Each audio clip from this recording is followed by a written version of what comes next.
Recreation Commission, we have myself, Joe Cunningham, Michelle Lamatina, June O'Leary, Ron Rock, Kevin Callahan, and Kathleen Woodward, our new director.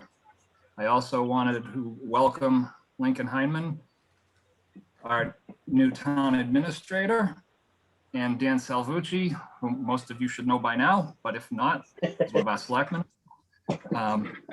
and does a fantastic job. So hopefully everyone's had a chance to look at the agenda that went out. I'm going to turn it over to Kathleen to discuss on the budget.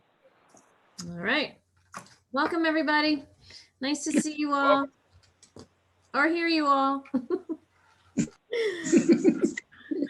All right. So for the budget, because we really haven't spent much due to the lack of recreation programming in the town for the last year, the information for the recreation, which is the recreation account, there is over $5,000 in the expense line because there has been very few expenses except for the telephone and the pool electricity. And there was 6,100 and now there is 5,752. And the salaries for the pool that was voted on, at town meeting for $5,000 has not been used. And the $21,500, which was for administrative salaries, of that year to date is 20,905. So that's those are the from the recreation. And then for field maintenance, the field maintenance fund that we have is $4,381, and the recreation expense is $1,092. So those are all funds that are available, along with the expense fund, which is 5,752. Right. Do we have any questions? All right, I should have done this before we hit the budget, but before we hit the budget, I should have done this. Lincoln, did you want to say hello to everybody? Oh, I'm sorry too, I forgot. No. Thank you, Mr. Chairman. No, it's fine. To those of you folks I haven't met, Lincoln Heineman, very nice to meet you. Really looking forward to working with you. And, I mostly just wanted to come by and, like I said, say hello. I'm here as a resource, so, let me know what I can do to help. I'll give you folks, and it's on the website, but, just in case, I always pick up my phone. So the direct dial is 618-9704. So give me a call anytime if I can help. I know we obviously have some challenges coming out of COVID and, and getting our recreation programming back on with our excellent staff. I had looking forward, I'm going to be meeting with Kathleen on Tuesday. Had a great conversation with Joe today.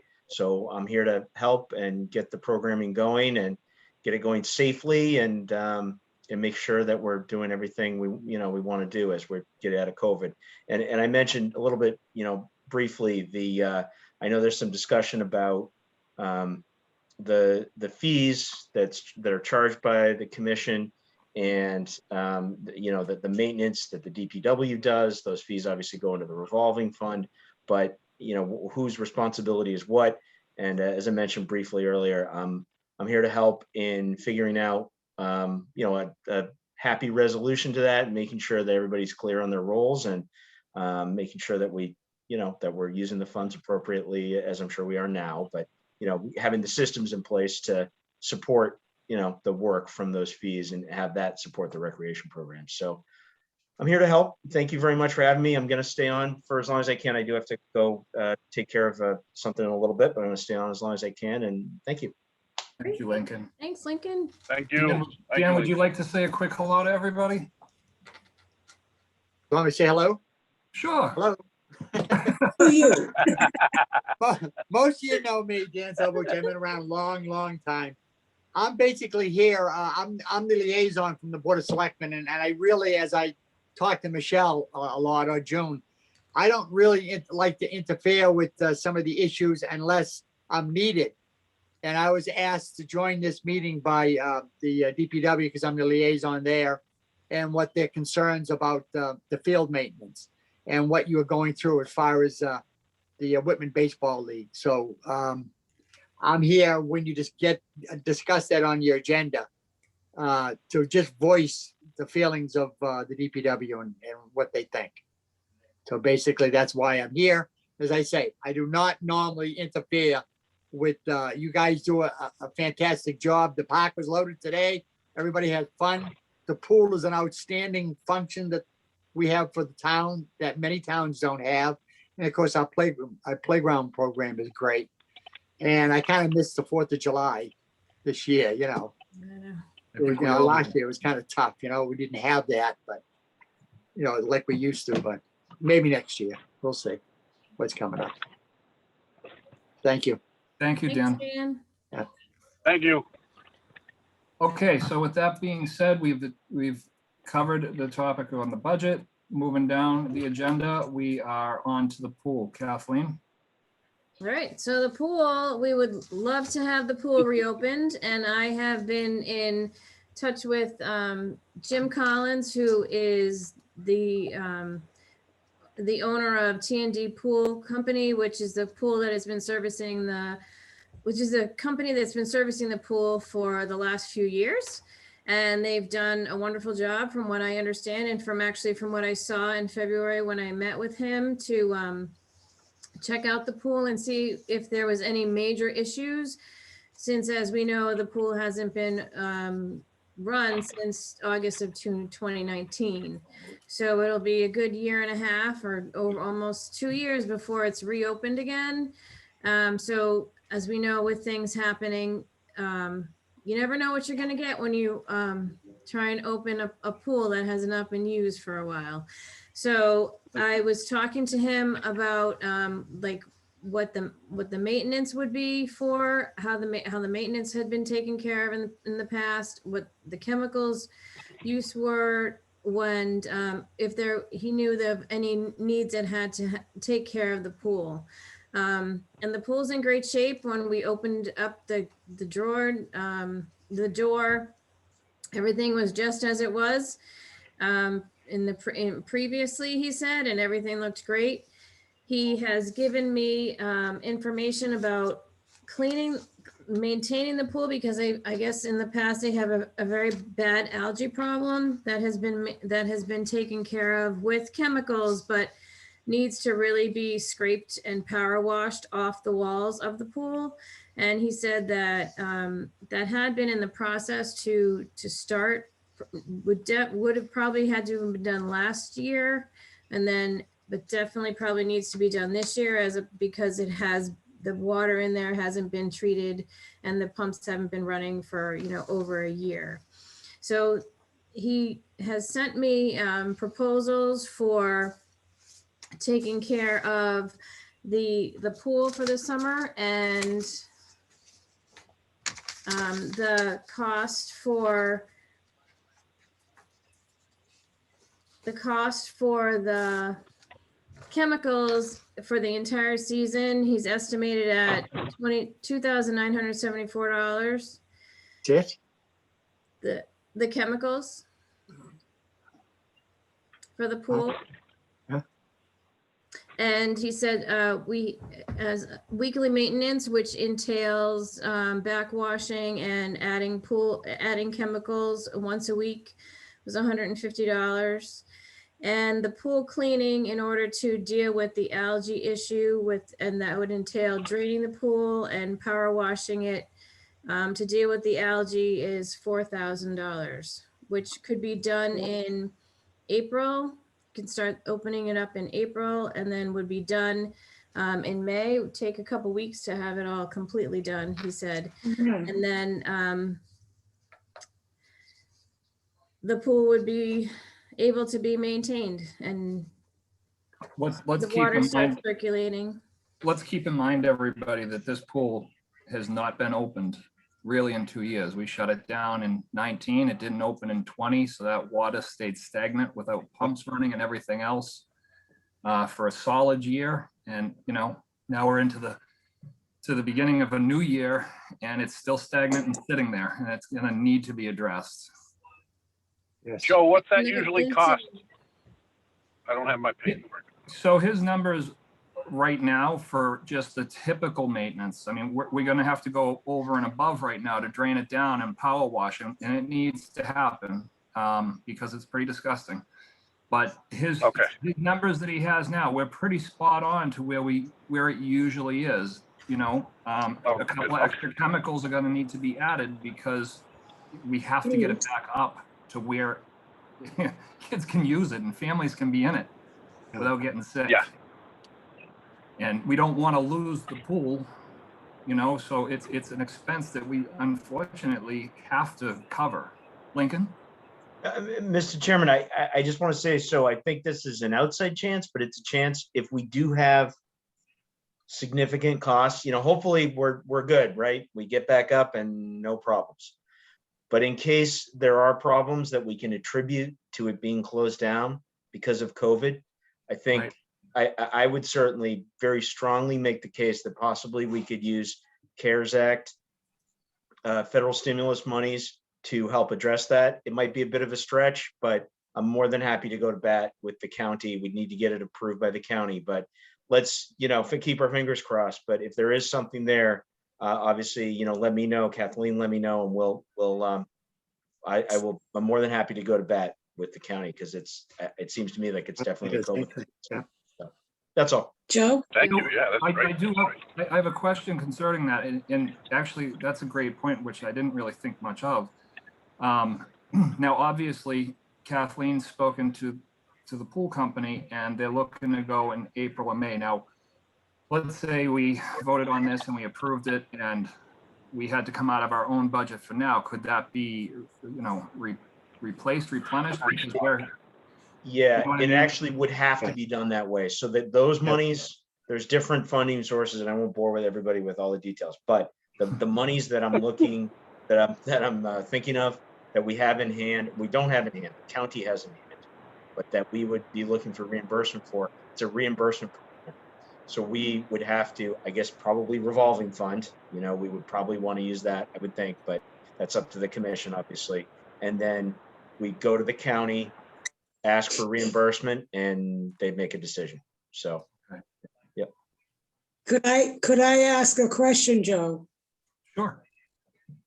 Yeah, how soon do we find out definitely if we can even open the pool? Is there a date when they're gonna tell us, yes, pools can open and no, they cannot? So that's a double-edged sword. Yes, we are still kind Yeah. of looking for that information. The problem is we still need to do something about the pool, even if we don't open it, because we can't have it Yeah. sit another entire year without doing something to it. Yeah. So at least draining it down, having the chemicals there ready to go, getting it cleaned out and ready in the hopes that we do open this year, I think would be a good idea. So that when we're not just accumulating more costs the following year if we don't have the program. Right. And possibly other things like a pump goes or whatever, because the algae's built up and it just, you know what I mean? So I think that we should lean towards at least getting the pool up to par like we were going to open it, right? And then if it can't open for some reason because of COVID, then it doesn't, but at least the pool's not in disrepair. I asked a Yeah, Well, question. I'd rather, Yep. I would rather spend money on it now than not maintain it and have a big headache later. Right. Yeah. Dan, you had something? Yeah, question I have, I consider us pretty lucky with being closed that we've had no field mice getting inside underneath the pool, eating the wires. I think we've had that done in the past. Are we doing anything to prevent that, to make sure that that doesn't happen? I mean, field mice getting in there and, because I think at one time, didn't we have field mice get in there and chew some wires up? We had that in the bathhouse about. Oh, the 4 years bathroom. I know ago. someplace, yeah. Yeah, but it very well could happen down in the chemical room too, because Yeah, especially in the wintertime, mice are looking for a place to go that's warm. Anywhere they can get into that's warm, that's where they're going. And, wires stay warm. I'm an electrician. Wires stay Right. warm, and that's the Yeah. first thing they do. They snuggle up and they bite them. right. You might want to throw some type of chemical down there to prevent mice from going down there. Just a Great thought. idea. No, that's a great idea. Kathleen, we should look into like a pest control, just to, at least while we if we open the pool, but we should have something in there because I think that's a fantastic idea. Bunch of cats. So, question, we have enough money right now if we were to do this $4,000 cleaning and that as it stands right now, Yes, Kathleen? So yes. I'm gonna motion to approve the money to power wash and open, get the pool ready for opening. And then we have to do it. We can't, like we said, let it sit another year, and it's gonna be then close to 3 years, but at least we'd be ready. And then if there are issues once we open that are even further than what we think out of the scope, then we can, refer back to Lincoln and see what we can get under CARES Act. And again, not wait another year. And what if that money isn't there next year? But we know it's kind of around now. We don't know how long that's going to last, right, Lincoln?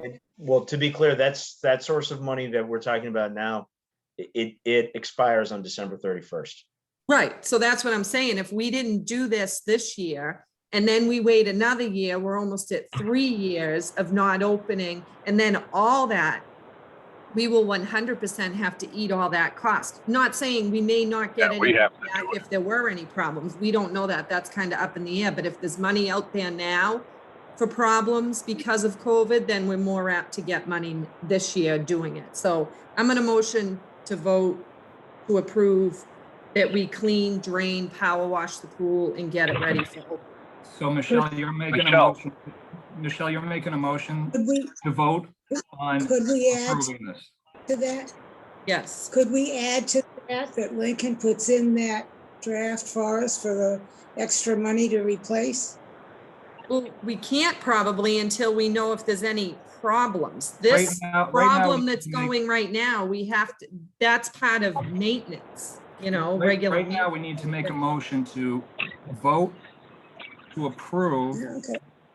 And then after that, we can talk with Lincoln and see where we can go. And hopefully that will all come through afterwards. Right now, we want to just make a motion to vote on this, and then we'll approve it and move forward with getting the pool taken care of. I like to second it. Okay. Who else? Ron? Ron, you with us? He's probably on mute. Oh, he's on mute. He's on mute. He's got the kids. He's got the kids. June? Yeah. Yes. Okay. And Kevin? Yes. Yep. Ron, That I was see a you off second. mute. Yes, Joe. Okay, Sorry. thank you. No problem. So we have Absolutely. approved the motion to make the vote. Now we have to make the vote. Would somebody like to make a motion to do the vote to approve this? I motion to approve it. Okay, I No. second. hold on. June? June? Yes. Kevin? Yes. Ron? Yes. Okay, motion approved. Approved. Mr. Chairman, if I just may, just very briefly, just to answer that question. So if it's regular maintenance, if it's things that we do every year, I really don't think we would be able to get COVID-19 reimbursement for that. If it is things that, we can attribute to the fact that the pool has been closed for 1.5 years, I would definitely go to bat for that. But just to be very clear, we need to spend the money first and then we look for reimbursement. So that's the progress. So hopefully we don't have the cost. If we do have the cost, spend the money and then we'll go get reimbursement. Thank you. Thank you. So Thank you. Kathleen, Kathleen, that would also mean that we want the pool company to break this down very specifically for us. You know, that $4,000 is to drain the pool, clean the algae due to the fact that the pool had been shut down because of COVID. Exactly. Okay. So Kathleen, I'll give it back to you now. All right, so where are we? We're at the You're pool. at So date for opening. the dates for opening the pool. So in the past, it's been open like the weekend after school gets out, which would be June 19th.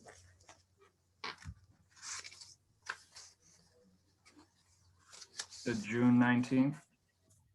Yes, that weekend. Because school gets out the 15th, right around there. Okay. Barring any snow days. Right. So again, this would, we also have to see where our state and local governments are as far as a reopening at that point, but we can't do much.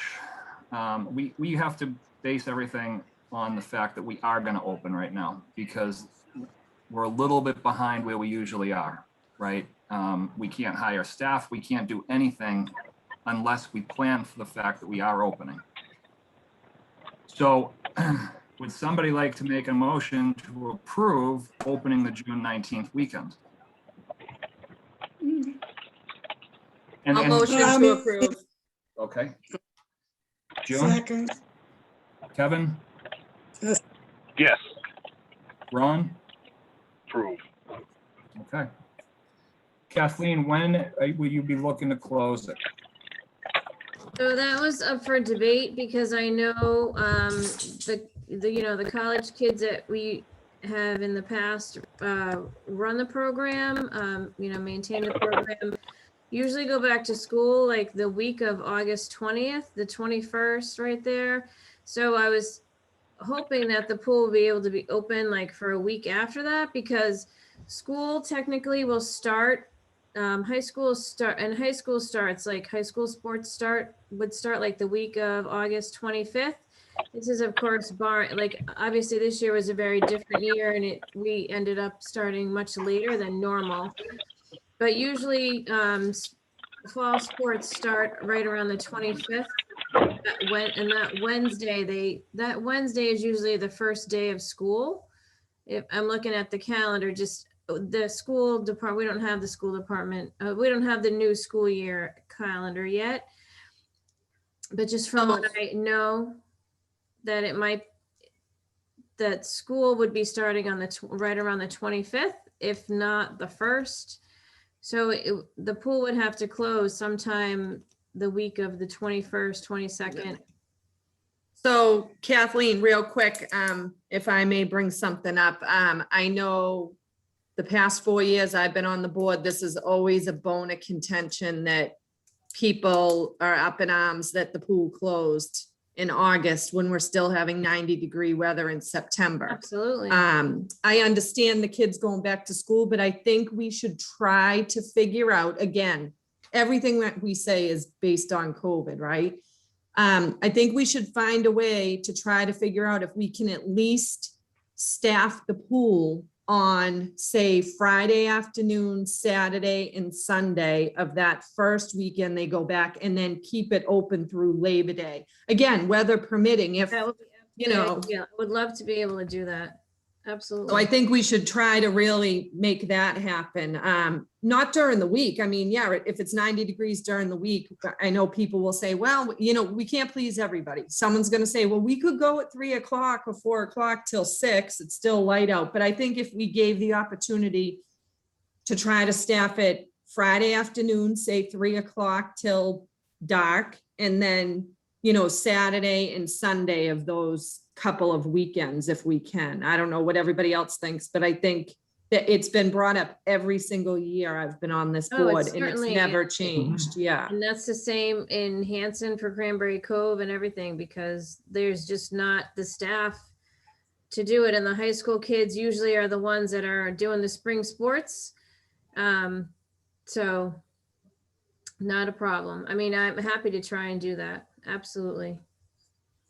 So it's Okay. Part of the problem. 20, so that will be the 20 to have it open for the weekend of the 20, 21st and 22nd. Then off that week, the 23rd, 24th, 25th, 26th, 27th, because that school starts then.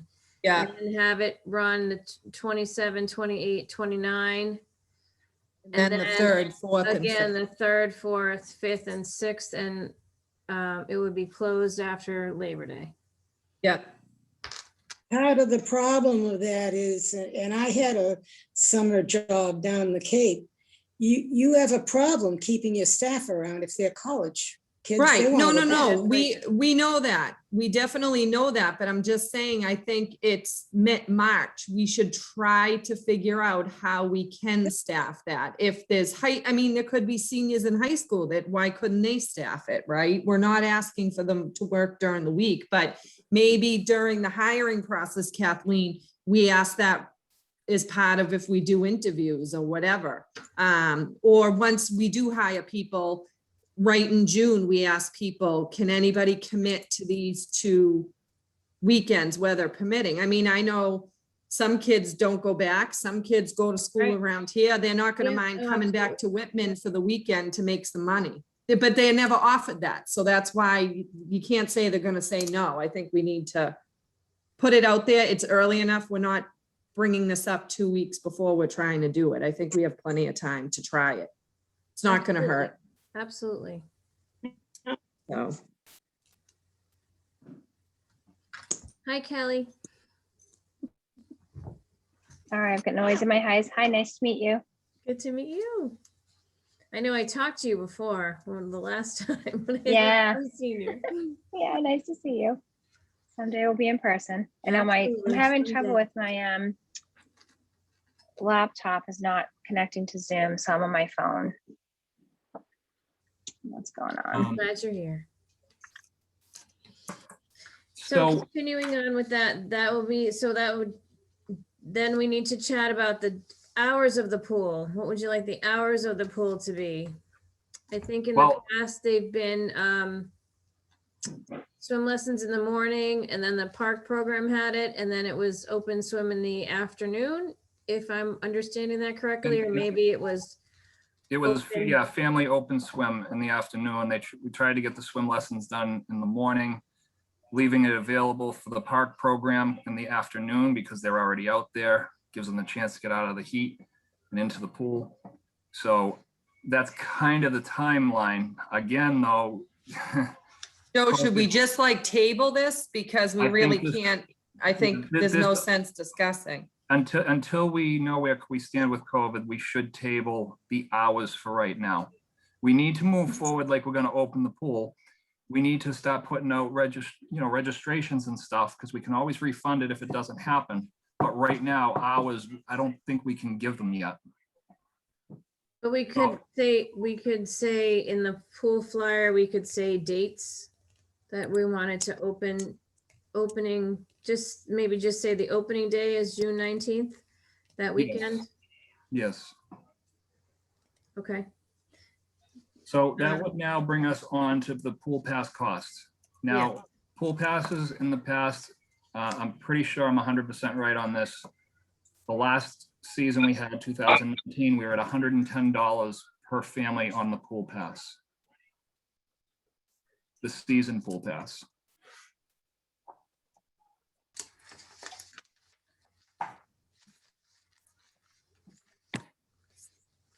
Sell any other kind of pool passes or just the family one? Is there a daily We one? did the daily ones too, for the ones that just wanted to drop in on the dailies. That number I don't have offhand. Kathleen, I don't know if you were able to get into that on any of the files. Did you happen to have that? I've been trying, they were, the ones that I could find were older. They were like 2017, 2018. Okay. What was it in I have it- 2018? I have it for, That was cheap. the season pool pass for, I have the flyers that, Yeah. that, was, the pool pass for the family was 110. Unlimited. So that means we never went up on it since 2018. Yeah, so 2020, with the season happened, was gonna be 110. Now Does it- let's keep one thing in mind while we're discussing this, that with COVID, we don't know how many counselors and swim instructors we're gonna need per children in the pool. So my belief is, one, it's been now 3 years since we've done any sort of increase. I think to protect ourselves and our budget, we have to think about at least a small increase on both the family and the daily pool passes. So I have a paper here that says, early registration special, $95 for a season pass must be paid online or at the recreation office between April 1st, 2019 to April 21st, 2019. Down. That was something that that was offered. Yeah, And that, then after that, it will cost 110 per season. That was 2019. yeah, so that should have been, yeah, so that was 2 years, okay.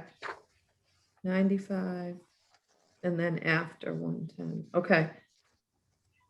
So what do you think, Joe? Do you think like, do we want to offer a discount to sign up early? I mean, the only thing is, we have to keep in mind, we're definitely going to have limitations on how many people can be in the pool, no matter what, throughout the Right. summer. You can't tell me they're going to change that. They Right. might increase it a little, but it's not going to be like it was in 2019 that we can have, I'm throwing out a figure here, say you could have 50 people in the pool at once. We might only be able to have 25, half, or a third, or whatever. So Which also means we may have to put restrictions on, you have open Times family or- time. Exactly. Right. It might be an hour per family and then you're out. right. So do you think maybe we don't do an early bird type thing and we just put all the pool passes? Like, do you think just go up $10, agree. $15? I think $10 with no early, yeah, exactly. No discounts this year. I mean, we can't put ourselves in a bigger hole. The daily Right. pass was $6 per entrance, swimmer and non-swimmer. Allows 1 day pass to the town pool for Whitman residents only. So daily was $6 $6 per person. per person. But again, like, I think we're gonna, I know it's so hard to try to figure all this out, but I think we're gonna have a hard time even off the bat, not that the pool's open yet, but offering a daily pass, because if we're already restricted and we're selling family passes, I think you're right, Um, Michelle. I think we just go with family passes to start with, no daily pass. right? And I think maybe we put it out there somewhere, Kathleen, in the flyers that are posted in that. I think we put it out like family passes will be sold at $120 wherever you can purchase them. And then maybe in parentheses, we put something like, if regulations allow, we will be selling daily passes, like something referring back to COVID regulations, like almost like making it sound like we may not have them. So if you want to come, you kind of need to buy the family one, Right. right? Yeah, encouraging the family pass, and definitely Yeah. encourage the family pass. Yeah, I agree. So somebody make a motion to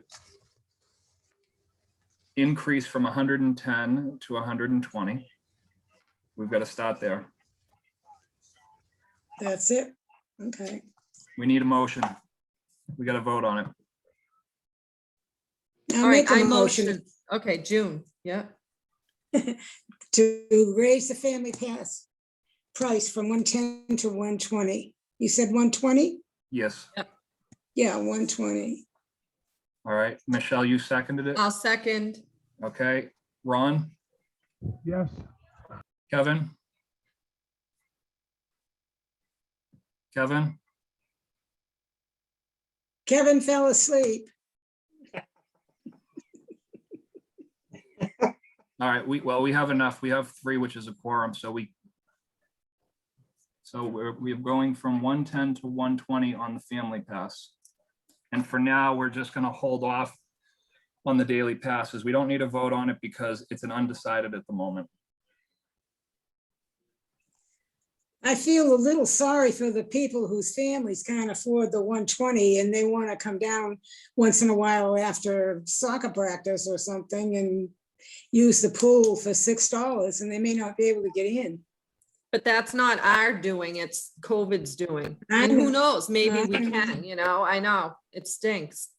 So Maybe we can't have it at all. Who knows? Right. our other line item is swim lessons. And Kathleen, as much as I think I'd like to discuss it, I also think this is another one we should table for our next meeting until we And get some answers on yeah, it. I don't have Yeah. enough information about it. I do have a phone call into the Red Cross to see about that. And I have been talking to Dan Kelly, who's the Board of Health person. So he's been very helpful with information, but we're limited with what we have. Yeah, so let's table swim lessons for our next meeting. Yep. And hopefully by then we have all our answers and we can get to fees on that and when we're starting them and what hours we're running them. Great. All right. that Could I brings- just say one thing? Could I say one thing? A couple of years back, there was a conflict with what the Board of Health said and what the state regulated. So I would just say to check both of those when you're going through making the decisions about how many lifeguards you need and rules for the pool and whatever, because I did find there was a discrepancy there. That's all. All right, moving on, we're going down to park program. Okay, the park program. The dates for the park program. Tentatively, I was thinking about June 28th to either August 13th or August 20th. So that's a week, that gives a week after school ends for people to just kind of relax after school ends, because the school ends the 15th, so it gives a week. And then to start the week of the 20, oh, I'm sorry, I meant to say the week of the 26th. Oh, no, wait, that's April. Sorry, wrong calendar. Yeah, the week of the 28th. So So we'll give you them want to start the first week of the park program, June 28th, June 28th, yes. and you're looking to end the week of August 13th or the week of August 20th. Yes. I wasn't So- sure how long the park program had run in the past. Is it a 8-week program? It's been an 8-week program. I would stay with the August 13th because I don't know if you'll get the numbers in the 20th. Let's say COVID is not much of a thing. Families are gonna probably want to be going away. And that's giving you pretty much just the week before school goes back. So I think Right, that 'cause- August 13th week might be the best week to end it. okay. I agree. And the hours for the park program, in talking with people, I know that the staff had said that they would like to have it open till 3. 3? So 9 to would you- 3. 3, 9 to 9 to 3, 3. because I guess it has been 9 to like 2:30. Because there were people that, there was a lot of kids that needed the extra care afterwards. Their families weren't able to pick them up at 3, so they were still hanging out. But then everything had been put away and everything, so like there wasn't anything for them to do. So there was enough for people to say, could it be until 3 o'clock? I would just say by the time those people that work the program get everything cleaned up and the kids have all gone, it'll be 4 o'clock before they get out of there. So, from what I understand, the park Programs The will typically counselor. run, the kids leave at 2:30. That's how it's Yeah. always gone. So they're looking to run it an extra half hour to give parents enough time to get Yeah. home and pick their kids up. Now, whether the staff stays an extra hour to clean everything up, that's a different story. You're looking for hours of operation with Yeah. the kids, 9 Yeah. to 3. Yes, But and you're then the looking staff at- would only have to stay, a few of the staff would probably only have to stay like an extra half an hour. Okay, No. So their hours would be 8:30 to 3:30. But the park would run from 9 to 3. The kids would be there from 9 to 3. Yeah, I mean, personally, is like when Claire was a little bit younger, I think a 2:30 camp is a little difficult to get there on time because if you're working, you're leaving work now at 2. I don't think anybody's gonna gripe over letting your kids I stay an agree. extra half hour. And if the camp counselors are already really staying, their day usually was 8:30 to 3. Yeah, they're staying till 3:30, but we're also extending the park program an extra half hour. And I'm sure in the fees we're gonna collect, we can up a little bit of the cost of the park program. The camper fee, if they're getting 6 hours out of camp, not 5.5. I think, I don't know. That's just my opinion. I don't think I think a 6-hour camp is a good idea. I was kind of shocked I when you agree. said 2:30. I was thinking it was going till 4. I So, agree. I think for working parents, it is really hard at 2 o'clock. I know I had to switch my schedule around or have someone pick up when my kids were there. yeah. The fee that was set for 2020 was $120 per child per week, $105 per second child, and a family max 3 or more children, $315 per week.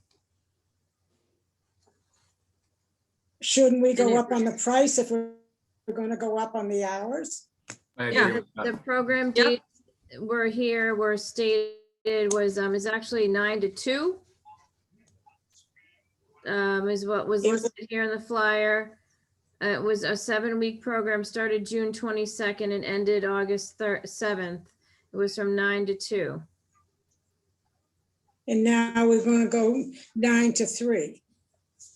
So let's back this up first. First off, we have to vote on the date and time. Okay, let's lock that in so that we have that done. Right now, our dates are to start the week of June 28th and end the week of August 13th. And the times that we're discussing are from the hours of 9 to 3. Okay, so I'll make a motion to approve just what Joe just said. June 28th to August 13th, hours 9 to 3 p.m. for campers. Okay, do we have a second? I second. Ron, Rock seconds, Kevin, I Kevin vote yes. Swayze, okay, in June, I'm going to abstain on this one. okay. So we do have enough votes between, and I'm also a yes on the June 28th to August 13th, hours to 9 to 3. We have enough votes to pass that through. Now we can go forward with discussing our price increase.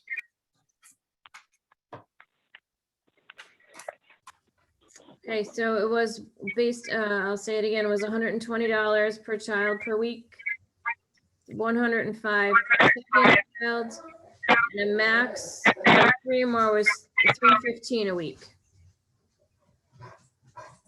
I didn't get all that. What? Sorry, my dogs were. So you have, no, somebody, I don't know if it was a phone or not. So you have $120 per child per week, 105 for an additional child, and $315 max per family. Yes. Family max, 3 or more children, $315 per week. Wow. How many weeks is that? 7. 7 weeks? No, it was set for 7 on the, in 2020. Yeah, okay. Well, again, if we did what Michelle said on the poll, if we just went up 10 on all those numbers, right? So the 120 would go to 130 per child per week, the 105 for each additional child, the 115 from 105, and the family max from 315 to 325. At least we're adding that extra so that if we are staying late, we've got a little extra money on the back end to cover staff cost. 24.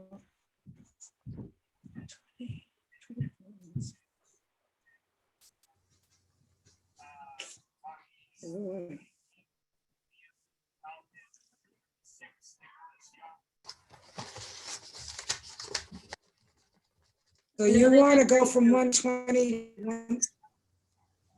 to 130? I can see Michelle's.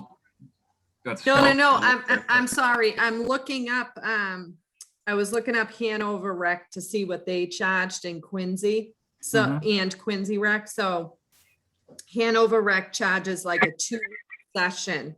And we can only talk one at a time because we get a lot of interference. I don't know if it's a phone or what. Go ahead, June. No, Joe, I was just asking to repeat it because I didn't hear it.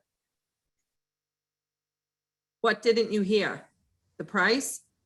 You were giving the report on Hanover, what they charged. Oh, yeah, I didn't say it yet. Oh. So they do a 2-week session and they charge $250 for residents. So it's $125 a week, basically. I'm just trying to find the time.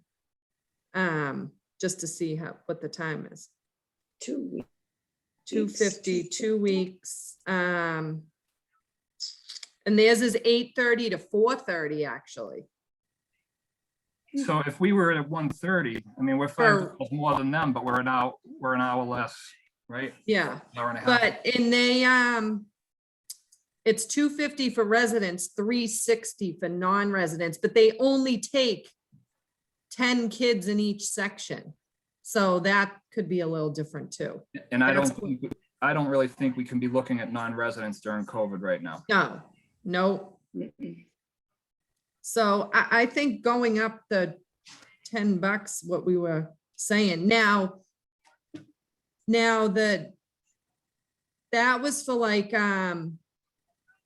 like grades K through 2. Now what's interesting, grades 3 through 5, it's $180 a week from 8:30 to 4:30. So they fluctuate. I don't know what the reasoning is, but obviously something. So I They don't have think indoor going up- facilities. What? Do they have indoor facilities? No idea. Yeah. I mean, that could change, if the inclement weather. Right. So I don't know. I don't think going up $10 a person or, $10 across the board is, I think that will cover our staff for the extra half hour technically, because, so I'm in favor of going up $10. Does somebody want to make a motion?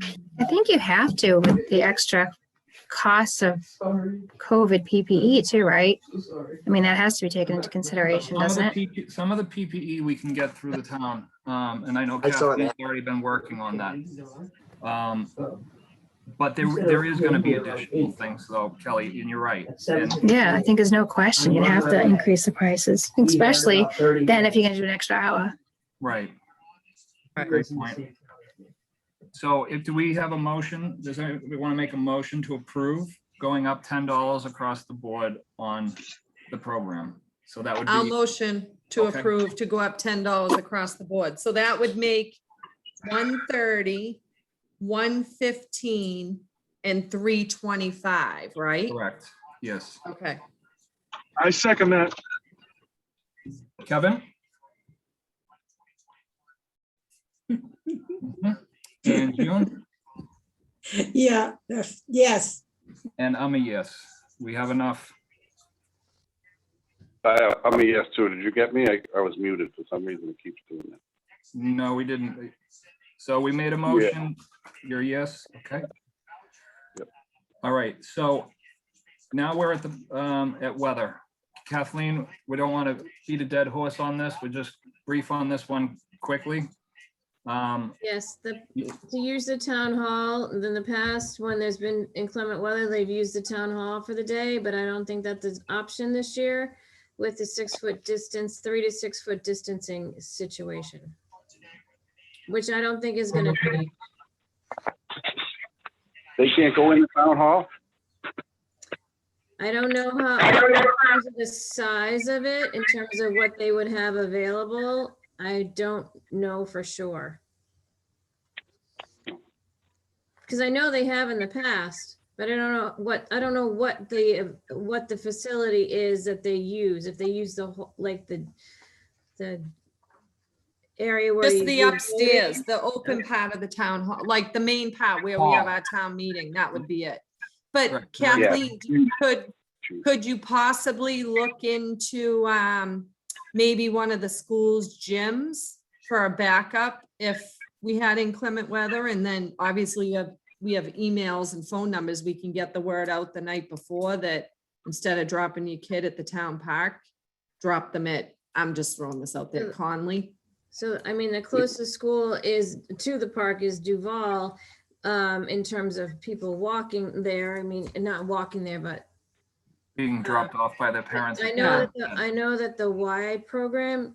Oh, uses they do the Duval, summer program. And I think Conley in the past has had a summer program also, but I don't know the times that they have it. They might only have it for a couple of weeks. So I honestly don't know. Yeah. Or even the middle school, they don't do the camp at the middle school anymore. The Whitman Middle, they don't do the Play 60 camp anymore. They haven't done that probably 3 years. So, Did the town hall say no to that? well, the town hall right now, Kevin, still isn't open. So who knows if it's going to be open? And I think what Kathleen said is with the 6 foot distancing, how many kids can you really fit in there and what are you going to do? Right? Yeah. So what I'd like to do is, Kathleen's been working diligently with the town. As far as weather, I mean, we have some ideas on the table, but we're not going to come to a decision tonight. So again, let's table this for our next meeting where I think we would probably have more answers because it will still be enough time before the program starts. I just have a question though about this, is if there's nowhere for the kids to go, if a thunderstorm breaks out midway through the day. Again, I remember when my oldest had gone there, we'd have to like leave work and go pick them up at 11 o'clock. So the question would be, so we're charging more, we're increasing the hour, but if there's a rainy thunderstorm summer, you're gonna have some really upset parents. Right, Just and a again, thought.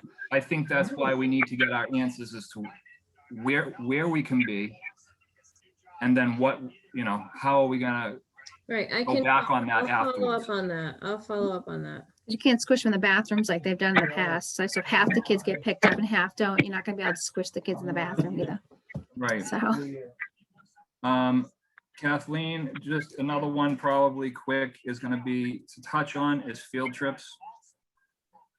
Yes, just quickly, field trips have been very popular with the park program and trying to see if that's something that we want to continue. I know facilities are opening up in terms of like, the trampoline parks and the like the laser tag places. They're able to open up at like 50% capacity right now. So would we like to continue to offer field trips through the park program? The busing situation is, as you all know, the kids can sit 2 to 3 to a seat. They're with their masks on. There's no restrictions for buses anymore because they open the windows and the air circulates. So I guess right now, all we're looking to do is whether we agree or disagree that if we can do this safely, that we're still continuing with the field trips for the park program.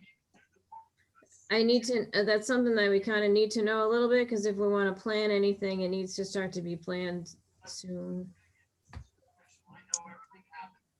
So I what- would say if safely you can do it, you right. know?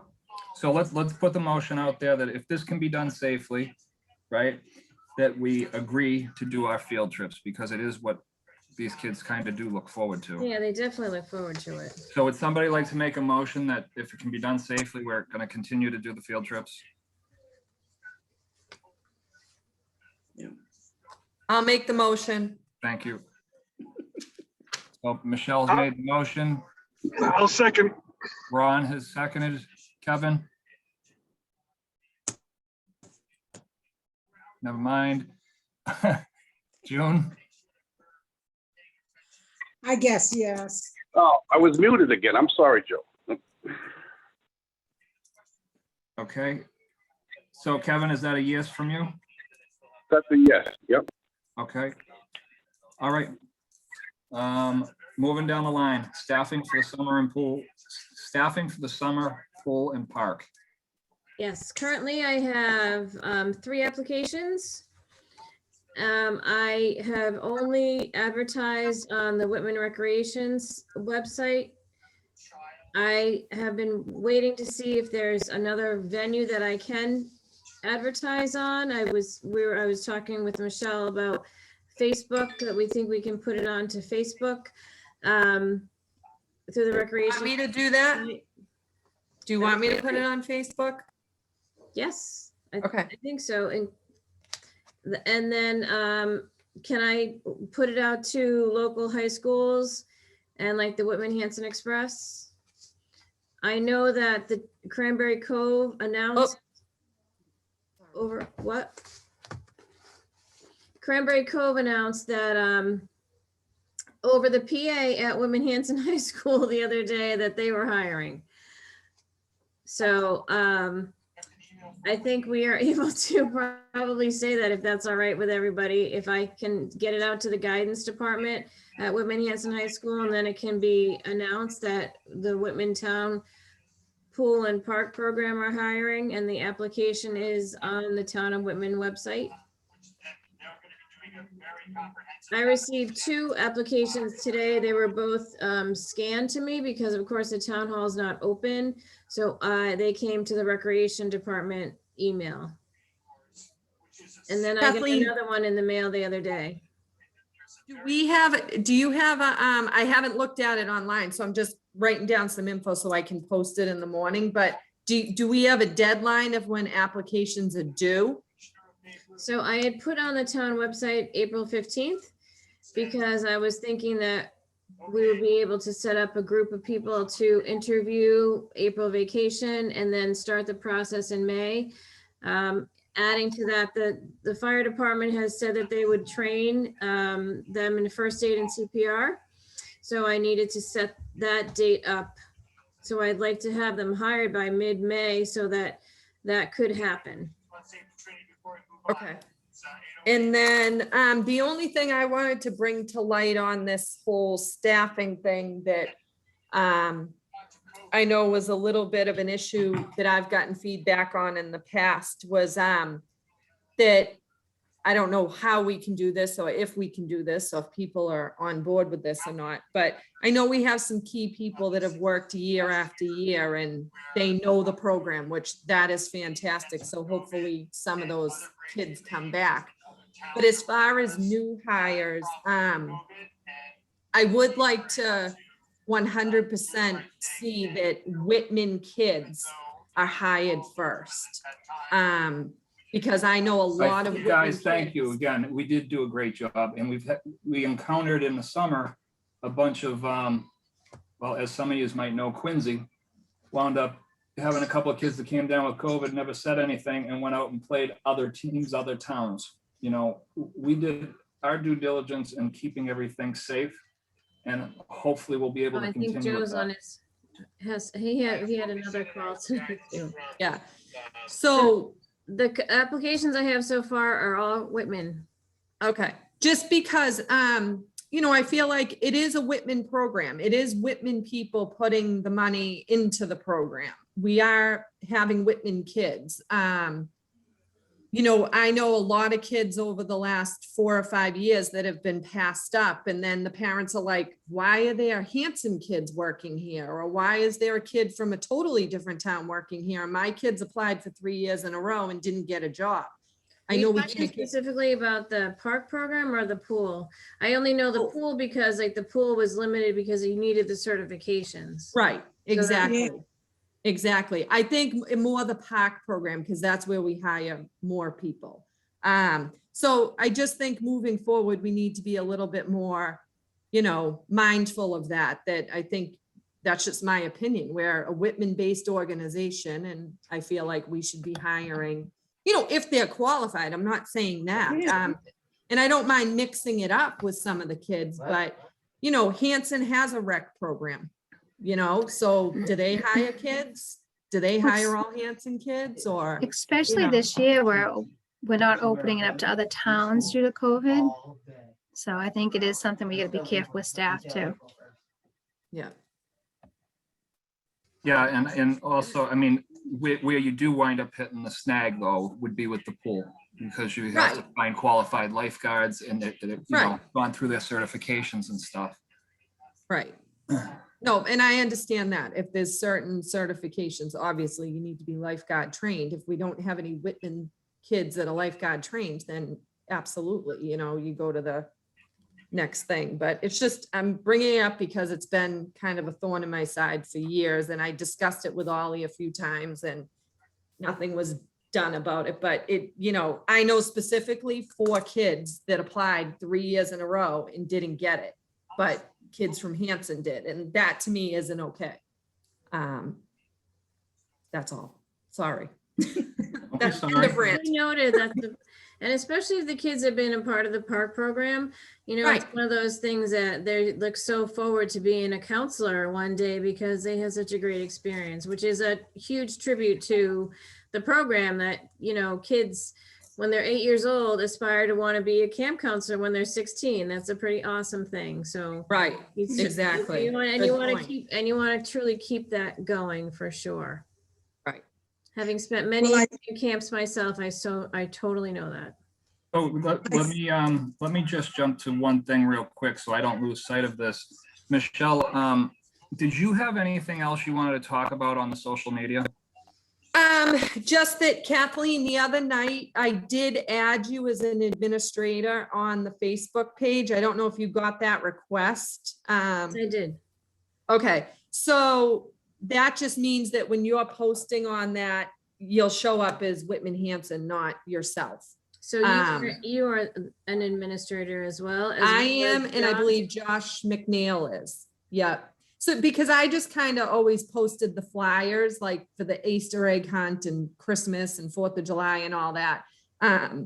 So the only thing is I know what's going to happen is I do want to post about applications because I think that's going to help push the application process. But Kathleen, if you could maybe come up with like a quick statement that we can post on there to just say like, or, you know, you and I can come up with it together. I have no problem posting anything anytime, but maybe we just come out with, you know, maybe it's, what is it, Wednesday? Maybe by Monday we come out with, you know, pending COVID guidelines, the park program tentatively is going to run from June 28th to August 13th. Stay tuned for more info. So at least it's out there Yes, because no, I definitely want to be able to put something like that out there. I've had emails or phone calls through the rec department asking about it. And I've gotten back to people and said that exact same thing. We totally want both programs to run as best they can and serve as many people as possible. We really want to get recreation back into the summertime, you know. I mean, it was an awful year not to be able to do anything last year, and people really want to be out there. So I'm telling people that we're definitely doing as much as we can to get to that point. Okay, so yeah, I think maybe if we just come up with a statement or so, and even I'll email you tomorrow morning Usually the Whitman Express is really good. Tracy Sealy, you send her anything, she'll put it in. So even if you wanted to put something in the Express moving forward Okay. about signups, or we can even add to the little calendar info section on the Express about applications and refer to the website. If you want me to take care of sending that off to her tomorrow, we can get, or by Monday, we can get it in the paper for next For week. next just- week, that would be great. Okay, If you have her contact, or I'm happy to do it too. okay, I'll Just, send you you know- over her contact and if you want to reach out to her. I think the deadline's usually Monday around like 4 o'clock for the Thursday paper. Okay. Yeah, so, Just make sure it's shareable. I huh? think it's Tuesday at noon. Oh, okay, I thought it was Monday night, but okay, we can ask her. Oh, maybe it's changed. It could have changed. So let's get down, because we still have a lot to go here. Let's go down to the hiring. Yep. Kathleen, Can you talk about In this? terms of hiring, we're not exactly sure how many people we're going to need for the camp program, but I think I'm in my own mind, I'm saying one counselor for 10 kids.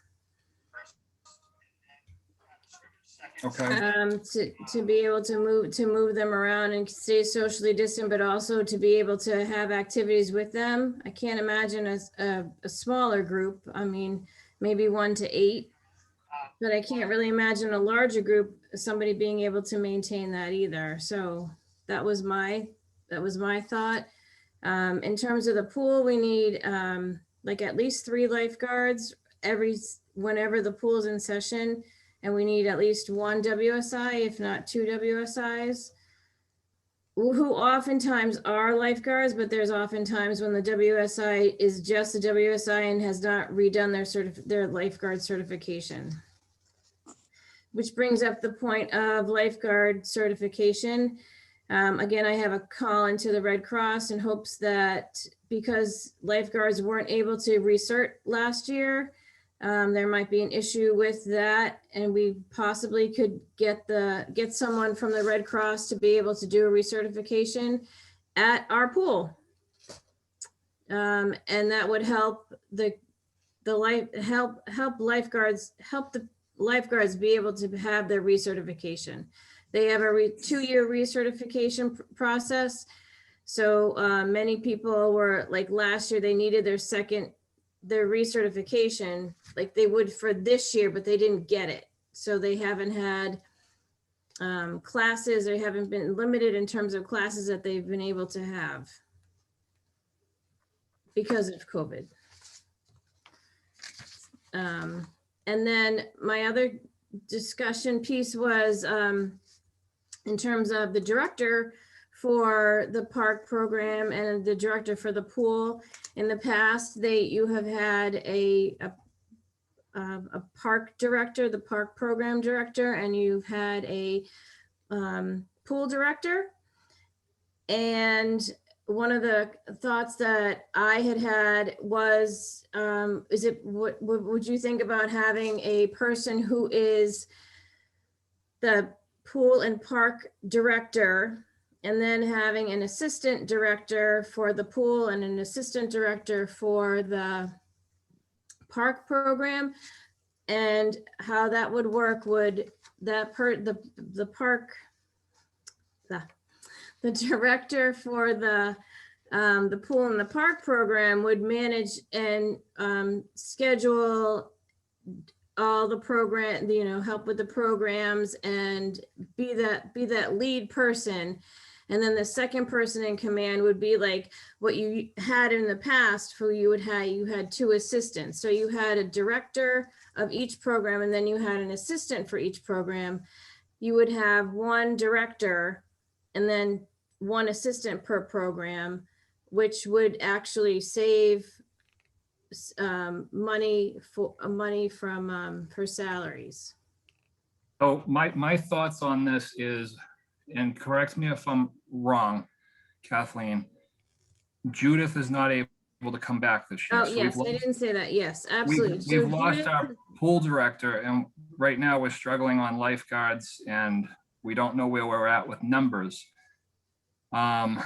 Gabby is coming back on the park side. So if the way I'm thinking this through is if we could increase the salary for a one supervisor to make it worth their while. You know, I'm just throwing a number out there, you know, $22, $23 an hour, but you're going to be handling the scheduling for both the park and the pool. And you have your assistant underneath you. So, you know, anybody that's certified for the pool, let's say Gabby's not certified, but her assistant is, we still are covering everything we need to cover on the pool. But we're losing a supervisor's salary, so we can, you know, increase the one supervisor to make them happy, and they're doing all the scheduling, they're overseeing the pool and the park, to make sure everything's happening. And it might be a good year to do this because they're really going to have to work together on scheduling anyways. You know, it's a thought. I think we're going to save money and we can increase to certain people to make them happy and still have money saved. So I talked to Judith and she is not able to return this summer. And I talked to Gabby and she is very excited about wanting to return and run the park program. And she has also been in contact with some of the former people who have been in the park program before and is reaching out to let them know that the applications are available as well. So I have, like, she has applied and I have 2 other people who have applied so far in terms of people. Unfortunately, don't have anyone who has applied yet who is lifeguard certified or water safety instructor certified. But I think if we put it out there through the Hanson Express and through the Whitman Hanson High School and even the other local high schools like South Shore Tech, there's a lot of Whitman Hanson kids that go there as well, might not hear about it.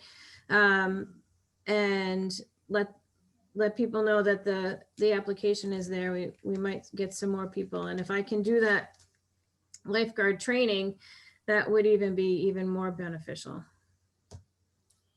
My thoughts, and I just want to, we can't beat a dead horse, but this one we do have to have an answer for.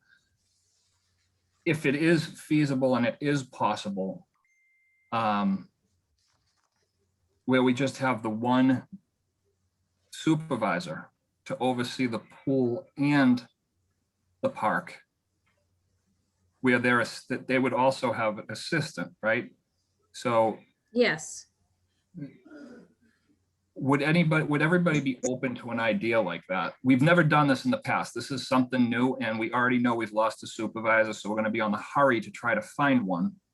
Or we have a supervisor in place, but Kathleen, we just have to get some other answers, like who would they have underneath them and what are they certified for, or, you know, if you can do it. But right now I'm just thinking if we can merge, we're really losing one salary. So if we can give $2 or $3 more just to have one supervisor that's going to be happy, it might not be a bad idea. Well, I'd like to say something about my 30 or 40 years of experience. I've seen a lot of conflicts back and forth just within the past 5 or 10 years between people that were handling the pool and people that were handling the park program. That pool is a lot to handle. And I really don't think that an assistant supervisor is going to help. I think if you keep the programs more or less separate, you've got one supervisor in each place, but they have the individual control of the situations at the time. And there has been tripping over where one thing ends and the other begins. So I just would be a little bit cautious about it.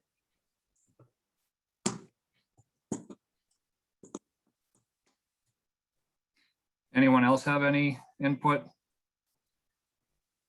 The only thing I'll say is I think if we could kind of streamline that, I'm thinking maybe this year, maybe the year to do it, because the pool probably won't be as busy, if busy at all, because we don't even know really what we can open.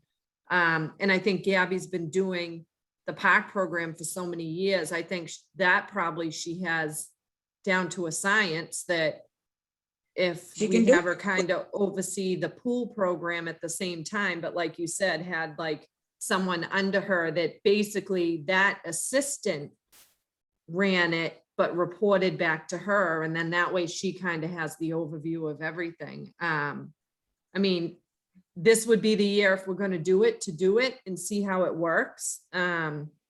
Because again, you're not going to have as many people you're dealing with on a daily basis. Right, and then if it doesn't work, we can go back the other If it way. doesn't work, you go back the other way.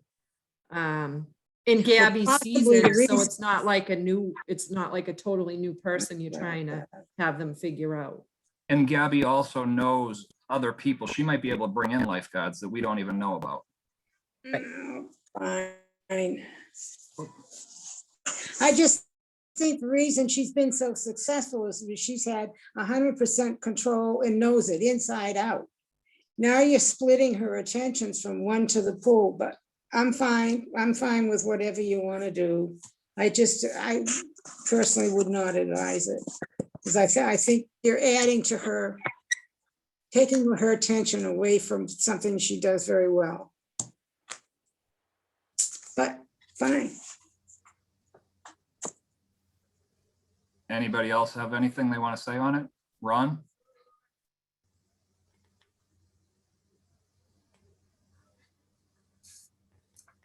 Kevin? I like the two assistants under Gabby. I think it will free her up to do some stuff, make it easier for her. But I don't think the pool was a problem with any of it, with the watching over. You know, Gabby was doing that last year, I think. So they were trying it last year. So I think this year, like Michelle says, if we tried it now, well, we have low, like, we don't know what kind of numbers we got, but I think it'd be a good idea to try. At least try it. To put two underneath Gabby and see where it goes. As long as we can have a strong supervisor at the pool who's very knowledgeable in swimming lessons and, you know, pool safety and things like that. Oh, yeah. Because that would be that main person's focus. Yeah. All right, so can we, I mean, just because we need to have positions, at least that position put in place, can we probably put a motion out there for this? Joe, I think June was trying to say something else. Oh, I'm but sorry, June, go ahead. Hers is kind of like cutting in and out on my Yeah. screen. June, do you Well, have who's- something? If you're going to have one supervisor over both programs, That's what we're looking at, June, right now, because right now we only have one supervisor that's agreed to come back. okay, and then you're going to have two assistants supervisors. Yeah, so you would have an assistant at the park and you would have an assistant at the pool. That way it's always manned no matter what. Okay, but you would have somebody, you wouldn't have two people trying to have the same control, just one supervisor. Correct. Yes. Okay, all right.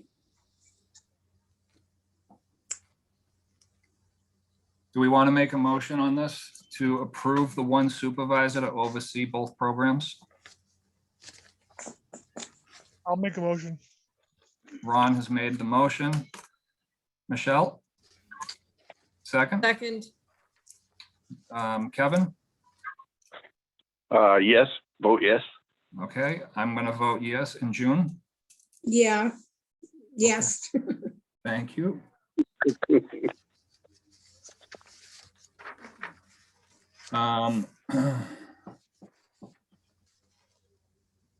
I think, so our next topic is hourly wages and advertising for employees. Oh, I think on the hourly wages, we need to wait. We should just, we need to table it for the next meeting. And I'm only saying that because we don't really know how many we need. Again, hopefully these answers come, Kathleen, when, you know, you sit down with Lincoln. Yes, and have more information from the department, from the Board of Health. The Right. hourly rates in the past have been range from $12 to $20. That was in 2019. So your camp counselor was, beginning camp counselor was $12, and then it went up to $20 for the pool supervisors, the pool and the park supervisors. At one point, I had a conversation with them about when we were talking about the finances, the finance committee trying to get everybody up to at least definitely minimum wage, if not even more based on certifications. That's what they were trying to figure out. And I said, that's wonderful, as long as we can have the money that comes in from the programs to pay for it.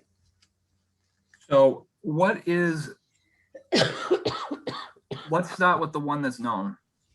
The supervisor's position, typically, what was our pool It was supervisor? $20. And that was for each? Yes, one was 20, one was 19, something like that. It was, I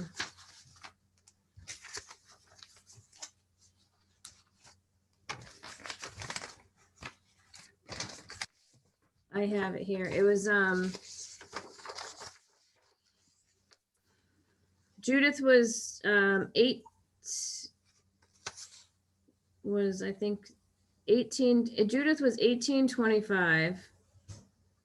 And so this is, I have from 2019. So Judith was 1825 and Gabby was 15, I think, if I'm reading this correctly. I honestly, because it's, again, it's this little, this is how they filled out their timesheet. So it's hard to kind of figure out, but she did.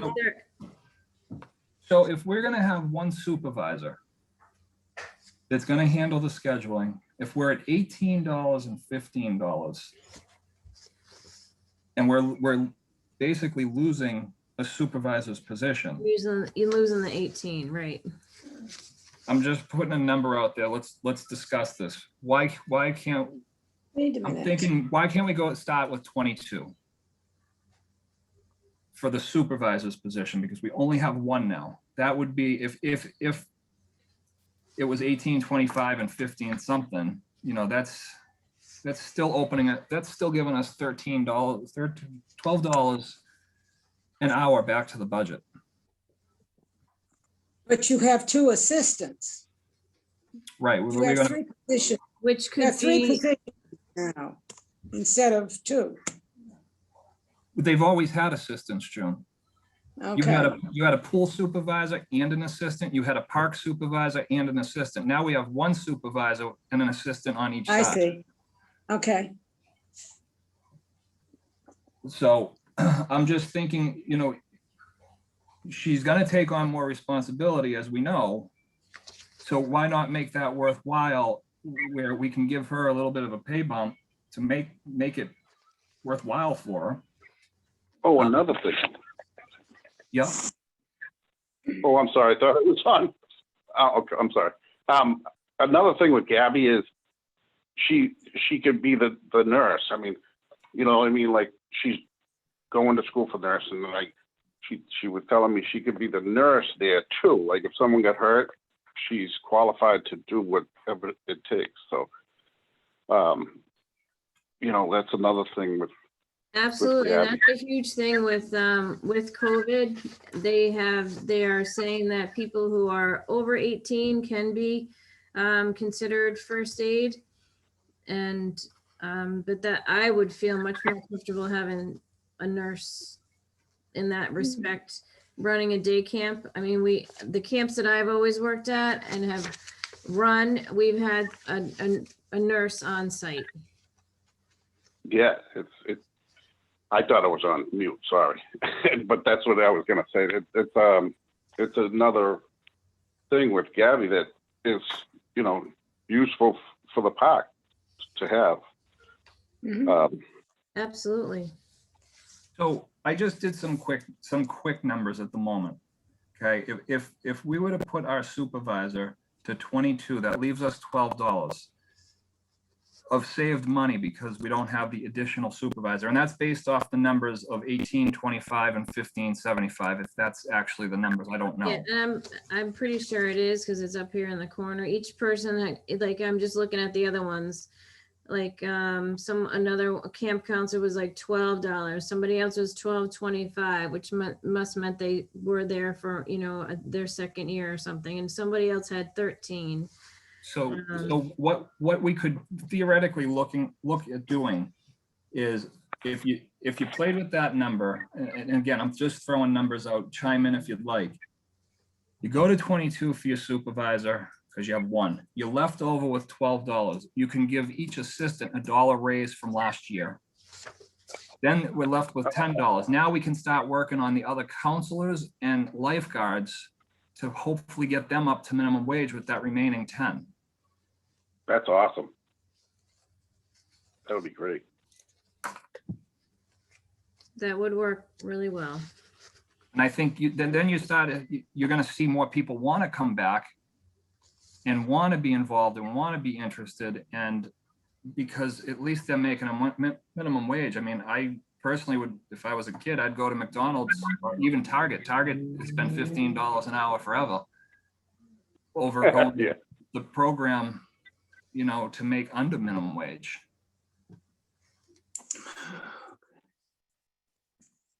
Well, so what are you proposing, Joe? $22 for the supervisor. Yep. How much for the assistants? I think we should give the assistant $1 raise. Kathleen, what are they making right now? Like a lifeguard was making $13.75. And a camp counselor, beginning camp counselor was making 12. What about the assistants?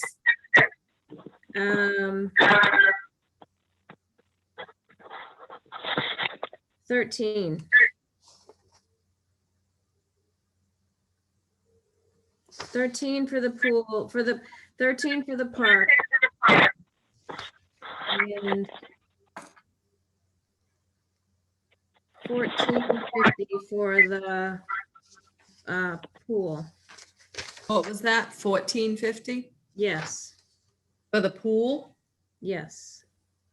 So the pool's at $14.50. Cam, that was Cam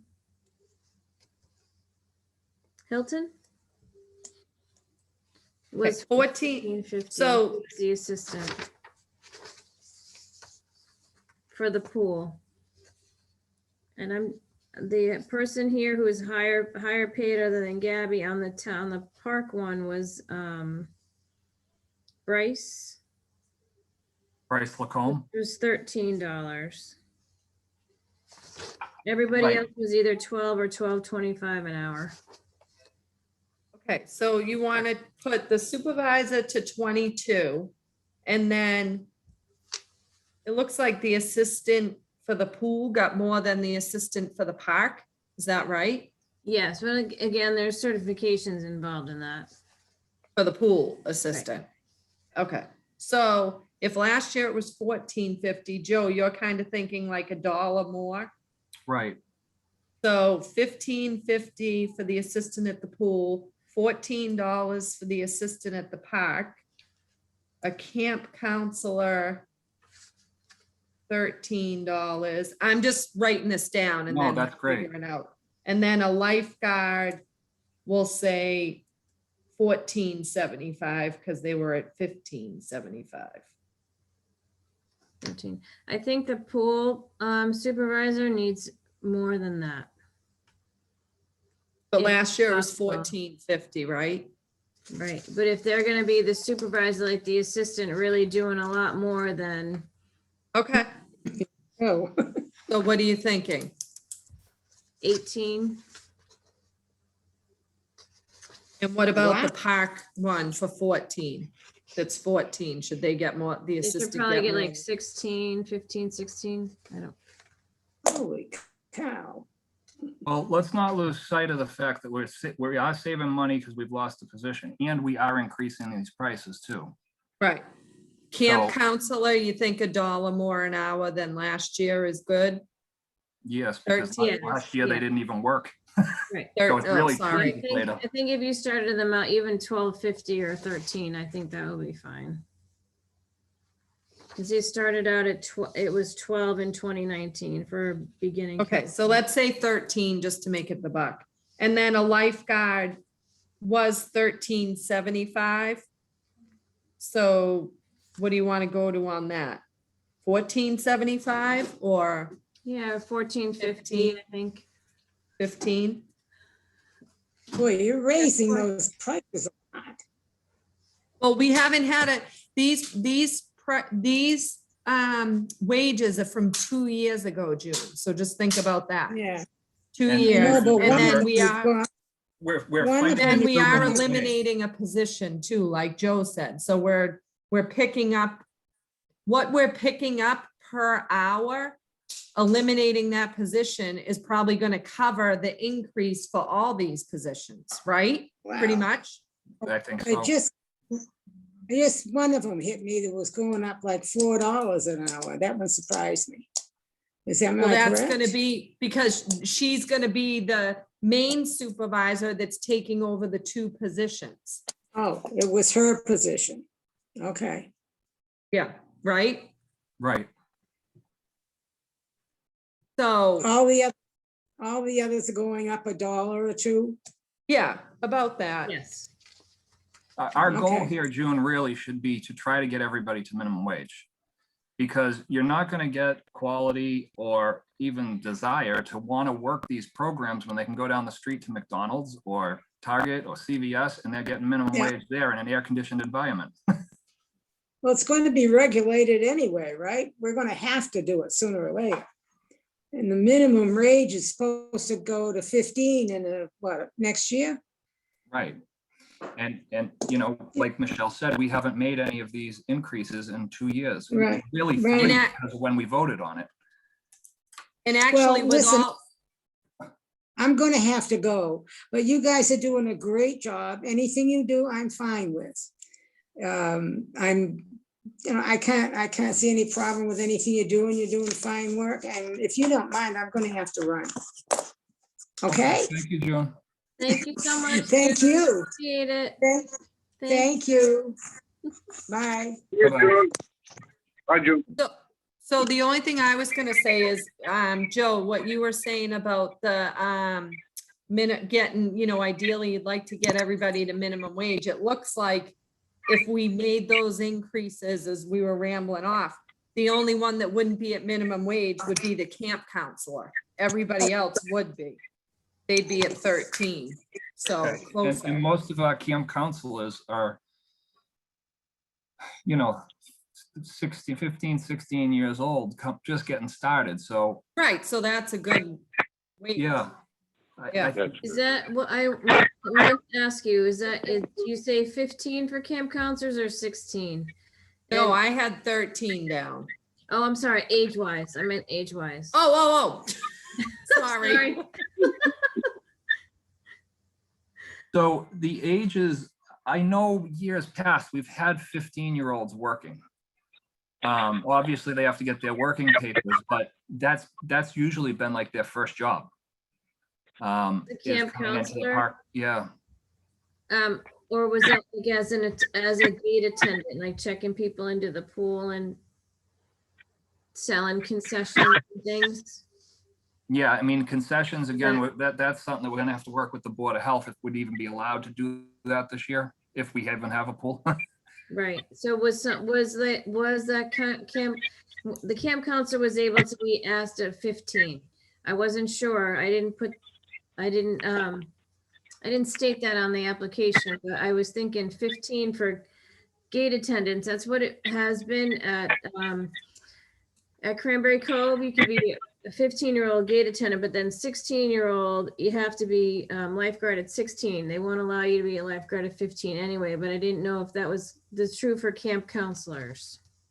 Yeah, the camp counselors I know have started, it hasn't been every year, but I do know that we've had 15-year-olds because that's been their first job. Okay. All right. I'm not saying that we need to load it up with a bunch of 15-year-olds because the older they are, the you know. Absolutely. The better, yes, the more responsible they are, for Yeah. sure. But I do think that, Michelle, those numbers, I like those, and I think that's kind of really where we need to be before we really start looking at, all of a sudden, we're increasing $4 over a course of a year. Right now, we're making that gradual jump because it's a 2-year jump. So I think if we can, Right. Sorry, I was I muted. saw your lips moving. Okay. Claire's sitting here going, "You muted." I'm like, oh. So I think what we need to do, we've agreed upon the one supervisor. We haven't voted on the supervisor's salary to go. And we have talked about our increases. If we're in agreement on the increases of everybody, as Michelle had put it, we can just vote this in as a group. Otherwise, we need to do it individually. Okay, I'm gonna motion to vote in that the supervisor position goes to $22 an hour. The assistant pool, what are we calling them? Director? Goes to $18 an hour. The assistant park goes to $16 an hour. A camp counselor is $13 per hour. A lifeguard is $15 per hour. I like that a lot. So that's the motion on the table. Who wants to second it? Second. Is that Ron? Okay. Kevin? Ron.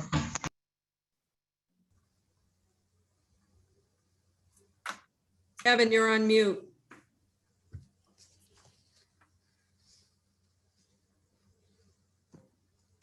Okay. I'm a yes as well. So that's 3 for the quorum.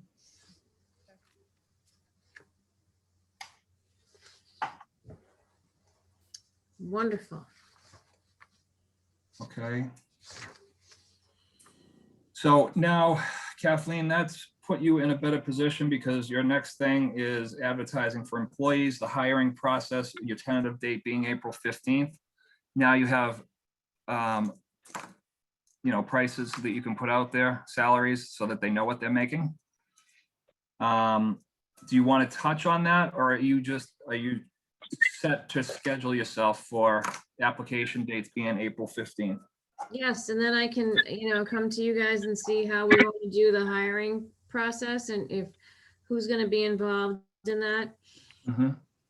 And, Okay. look at all the applications and see when we can meet them. I would love to be able to meet them in person somewhere, somehow.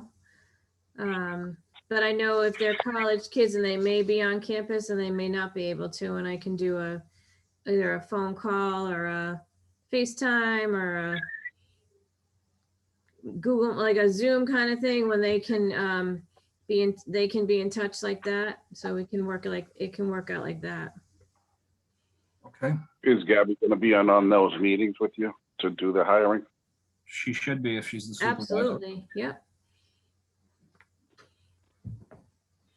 Okay, so then let's lean towards that date, Kathleen. Okay. We have this other topic, fire department will train people in parks, CPR, first aid.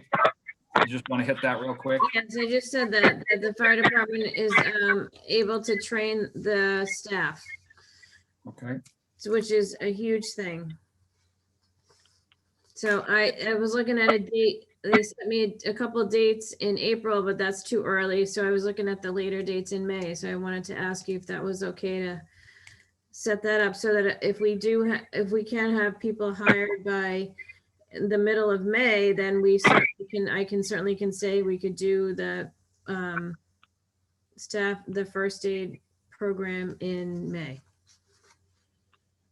I'm okay with that. Is everybody else okay with that? Yep. Yeah, Kathleen, the only thing I was gonna say is if the applications are due by the 15th, right? That's like a Thursday. I mean, realistically, like 2 weeks, we should be able to hire people in, right? So we have it done by the beginning of May, right? That would be perfect. Yeah, I think the turnaround for the hiring would probably be pretty quick because I don't think you're gonna have a ton of applicants, but you know, you'll have enough. Right. So maybe take a look at that. I don't mind helping you with any of that too, like sifting through the applications or coming up with, you know, lists for you or helping you coordinate. That would be wonderful. I would appreciate Okay, that. okay. Definitely. I'm gonna make a quick jump only because it kind of ties into the fire department and the training over to PPE real quick. Kathleen? Yeah, so I coordinated with with Whitman Fire Department, and I am under the impression that they have everything we need. And if there's something we do need, they are able to get it. So that included like hand sanitizing stations. Tim told me that they had already planned on that, like so many for the pool and so many for the park. And they have, you know, the hand cleaning supplies and things like that. I talked to him about like foggers to make sure that everything stayed clean. And I, you know, obviously don't really know the details about how you take care of the bathrooms these days at the pool, which is another thing to bring up. Do we need porta potties, that kind of thing? That's something we can talk about when we get to be later on. But like, I think the supplies that we need for PPE will be, there will be enough. Okay, so we should be all good on the PPE. And then with PPE, we should talk about Board of Health. Yeah, so the Board of Health has been great in terms of getting me what the information that they have. We were the last little bit that I heard was just trying to figure out what it looks like, what a camp program looks like. And I'm really leery. I don't really understand all of it because they said the last regulations that I read was 25 kids per cohort. But there's unlimited cohorts. This is for day camps. It's very different for overnight camps. But so of course they have to practice the masking and the social distancing. But then in an outdoor area, there's 150 people limit. So I don't exactly understand what they mean by the cohort, because as you know, the park program works and there's 7 weeks, and a family could say, okay, I want my children to go there for week 1 and week 4, but the other weeks are fine. And then you have kids who go all of the time. So it's a fluctuating, usually if they're there for the week, they're there for the week. So I'm thinking that that's something that you're gonna need to bring up in your meeting with Lincoln on Tuesday. Absolutely. Because numbers are gonna matter. You could have a family of 5 that wanna go all eight weeks. And then all of a sudden enough, you know what I mean? You're gonna have families and then you're gonna have drop-offs. So I think you need to have Lincoln help you get that number together as far as how many kids per cohort, how many kids are allowed in the pool or allowed in the park. Right.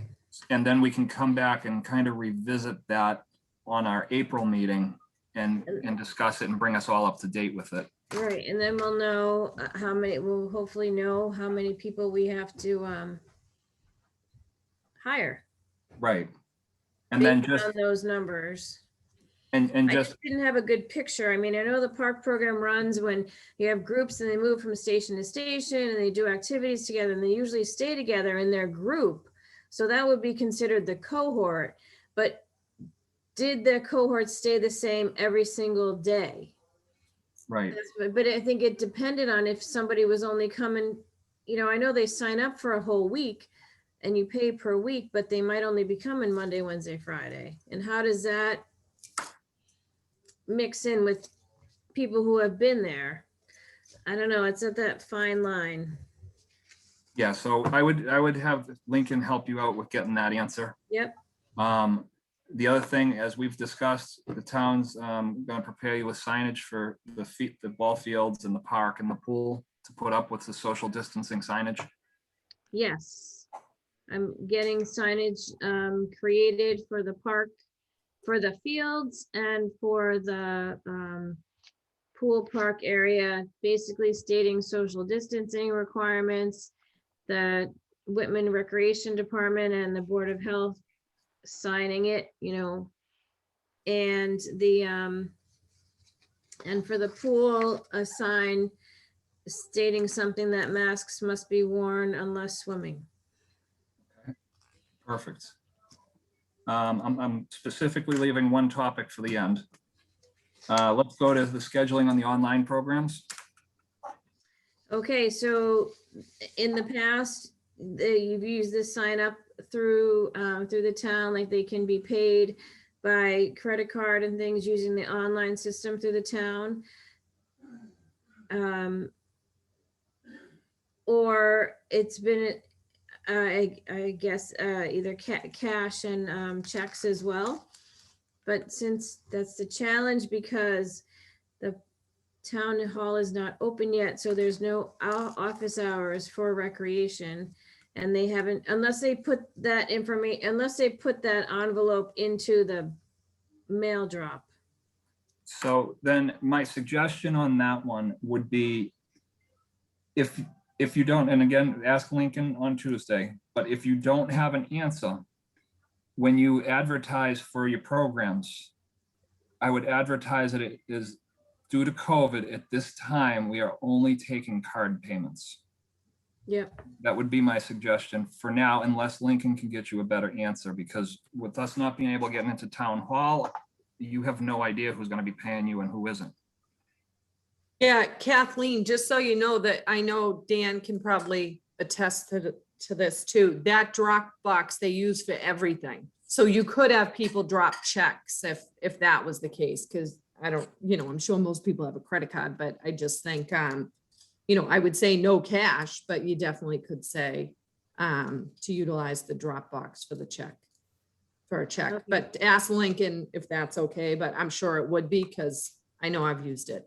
I am looking into 2 programs. I had a conversation with a company called Rec Desk today, and I have a phone conversation with EZ Facility, which is all online scheduling and online payment and online, like you put all the programs online and they can check, and it's also available for scheduling for, like, to say, there's 3 slots available at the pool. And you can say, 12 to, you can set the times up so that people can sign up to go to the pool or to be a part of a program. And this doesn't necessarily have to be a fee, but they can just, sign up to participate at a certain time, which is what I think is going to happen with the pool program. I know that's happening happened last summer, as Michelle let me know, for other programs. They had like a sign up Portal, like, set up. it was like a portal. online. I want to say like a sign up genius or something like that. It must have been something similar to that. I mean, like that's what we use in the scouting program and things like that to sign up, and you set it up for times and everything else. But this is an actual program that allows you to be able to schedule, allows you to be able to say you wanted a pool pass and you wanted 2 weeks of the park program. You could pay for all of that all at one time, and there would be the receipt, and all of the funds get funneled right back into recreation. So there's easier accountability. All right, perfect. But that's that's something we can talk about at another time in terms of if that's something we can do now or not. All right, so let's kind of table that until April, right? At least we kind of know where you're working with it. The last I one is, don't have a cost, Right. information. It's one of those, like, it's a yearly fee kind of thing. And it's, everything's like up in the cloud. And everybody has access to it. So it's not like, it doesn't take up any server space, or it's not a program that you install. Kathleen, the only thing I would, when you talk to Lincoln, bring that up to him, because probably for whatever it costs, there's probably a setup cost and then a yearly maintenance cost or whatever.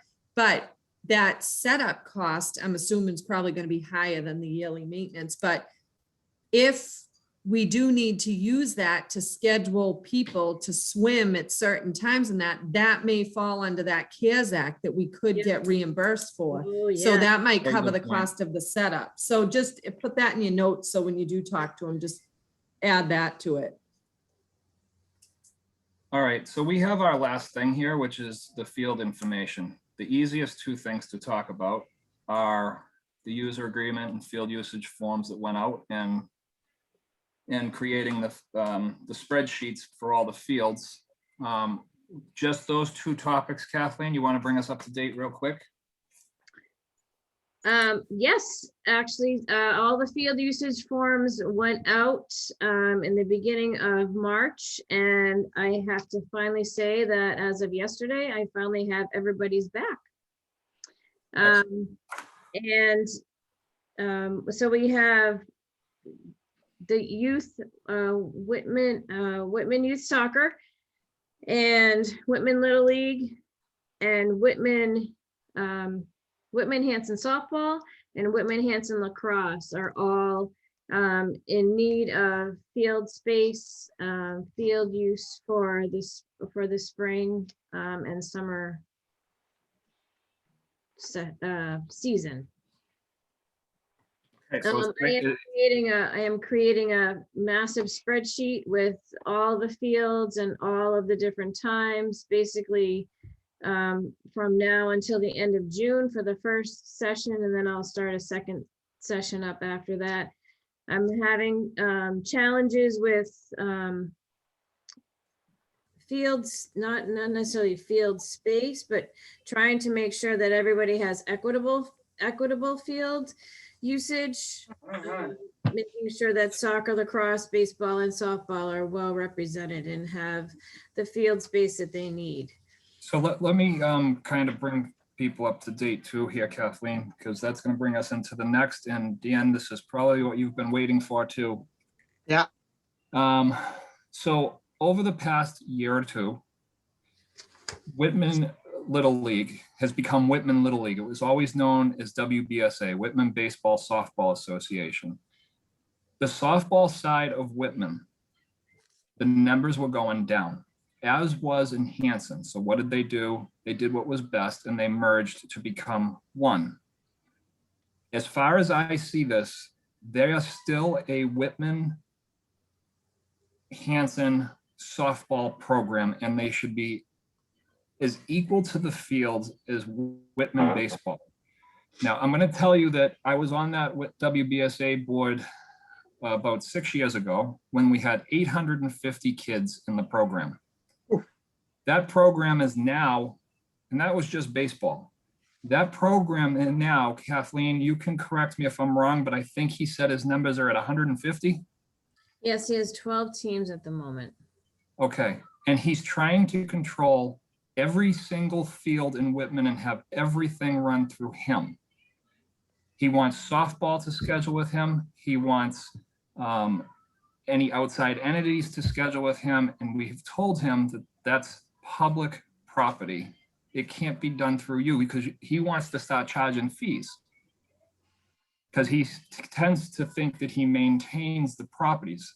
Now, for anybody that doesn't know, and now I'm probably showing my age in this, there was a grant years ago from Granite City Electric that WBSA put in for to build that middle school complex. WBSA put in for it, Whitman Baseball Softball Association.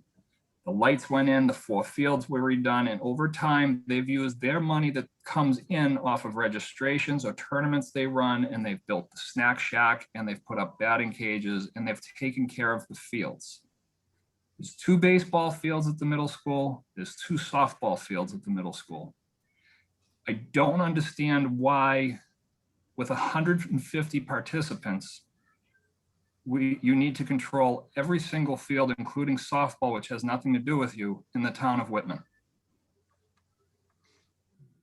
So that's where we're at right now, is there's a little bit of a struggle going on as far as, and we've also spoken with Bruce Martin. Bruce Martin maintains all the park fields, the lower town park, which is the dirt bowl field, and the upper town park, which has the scoreboard right next to the gazebo, and Memorial Field, or the Memorial Complex, I should say, right next to the police station. That's handled by the DPW, not by Whitman Little League. Whitman Little League has always had the middle school and the Conley School. Whitman Little League has now told us that this year they don't want Conley School. I've gone down there. Sure, there has to be a little bit of cleanup done, but it's playable. It can be playable for sure. Just because he doesn't want to use them, I don't know why that's everybody else's problem. So there's a little conflict going on with the new president of Whitman Little League. Have I pretty much hit that for you, Kathleen? You absolutely have. Okay. So the field usage request came in from Whitman Little League to basically have all 4 fields for the entire season, every hour of every day, beginning April 1st. The Whitman Hanson softball program would like the 2 softball fields for their season. They have also said that they definitely want to work with Whitman Little League, and they completely understand that those fields are baseball fields as well. And they're very willing to work with Whitman Little League to schedule it. My concern is I just want to make sure that the softball team has the fields that they're able to be used, since those are really the only 2 softball fields that they're able to use. They have a field that they use in Hanson, LZ Field, and then they have the Hanson Middle School field. Those are the only other 2 fields that they have access, that they are able to use in Hanson. So my thing is, with Whitman Little League, they have 2 baseball fields down at the middle school. They have Town Park, upper field, that they could be using, but right now they're not scheduled to use it. They have 2 fields at Conley that they could use, but they don't want to. So Dan, this is where I'm seeing that there's an issue. Like, you can't just pick and choose and then tell other people they can't use it. Just because it says Whitman Hanson, this is still involving Whitman kids. Right. This is Bruce's concern. His guys take care of the 2 ball fields in the park and then the one next to the police station. They've always taken care of it. If in fact the Whitman Little League Association, whatever, they want to now take it over and maintain the fields, that is going to be an issue with the union, because Right. you'll be taking work away from the union employees of the DPW. And there may be an issue there, and maybe a grievance. I don't know for sure on that, but this is what Bruce is telling me. Bruce is comfortable with the recreation scheduling the fields because they have a better knowledge of who, when, and why they need those fields. He doesn't have a problem with you scheduling them. He does have a problem with an outside firm coming in and taking care of, again, those 3 fields, the 2 in the park and 1 next to the high school. As far as the fields at the middle school, they really never really took care of that. So he doesn't care about that, really, as far as his men is concerned and controlling it. He's said he wouldn't have a problem if in fact, we'll say they rent out the field and somebody comes in before the game and puts the bases down. And if they want to, if there's like an area that they want to rake out or something like that, but to cut the grass, to restripe the whole thing, you're taking work away from his crew and it could become a union issue. And I It's plain and completely agree simple. with that. I completely agree with that. Really agree. Right. I mean, I can understand. I can remember when my boys were now just at 35, the twins, when they played Whitman Little League, and like the upper field with the dugouts and stuff next to the gazebo. I can remember them playing there, and after it rained, and we would like rake out the water in the puddles because there was an issue about water settling until the DPW came and was able to move things around and plant more grass, and so that it absorbed the water. I can remember before the game, we taking squeegees and stuff and getting rid of the water and putting it in the street, but that's just so they can play with the game. I can understand that, right? If they want to get there early and make sure the field's okay. But as far as them taking over the field and the maintenance of it, no, it's not going to work. Okay. That's We actually had a very good conversation with Bruce the other day as well. I would like Bruce to continue handling the fields, and we're going to continue to talk with him as far as how we can approach this in a way that makes all parties happy between the recreation board and between the DPW. Right. You know, if we're renting to private entities and, you know, trash is becoming an issue, how can we help pay a salary to have somebody come in for 4 hours and take care of the trash or regroom the field? Yeah, I remember that being an issue when Ollie was running the recreation, and he said he was upset that he used to have to go around and empty the trash barrels because the DPW didn't get there in time. They would be filled up after a game, and if you had 2 or 3 games all day Saturday or something, maybe if an outside company ball game, you know, the Whitman Little League wants to come in and rent the field, you should be getting the revenues from that, right? Because basically it's your department. Right. And if you have to have somebody come in or have a DPW guy there for 4 hours to clean up after the day's games, you know, that might be part of the cost.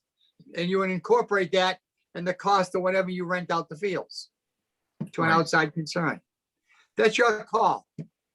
No, I think, you know, I mean, like I had told Bruce, you know, being a baseball guy myself, and well, just sports in general, but you go by the baseball fields a few years back when Whitman baseball's numbers would drop. It's terrible to drive by a field and not see them being used on a beautiful day. Right, I So- agree.